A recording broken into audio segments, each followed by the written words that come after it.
Best Actress Awards of Judy Ann Santos. Si Judy Ann Santos ay nakatanggap ng iba't ibang mga parangal para sa kanyang mga gawa sa pelikula at telebisyon. Ang kanyang pagganap sa 2004 psychological drama na Sabel, kung saan nanalo siya ng Gawad Urian para sa Best Actress. Para naman sa Kristala noong 2005, nanalo siya ng Star Award para sa Best Drama Actress. Nakuha ni Juday sa Kasal-Kasali-Kasalo ang parangal, kabilang na ang Metro Manila Film Festival, Luna at Star Award for Best Actress.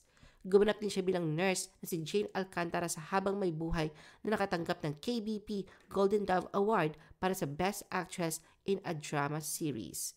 Sa kanyang drama na Mga Mumunting Lihim, siya ay tinanghal na Best Actress sa Cinemalaya Independent Film Festival.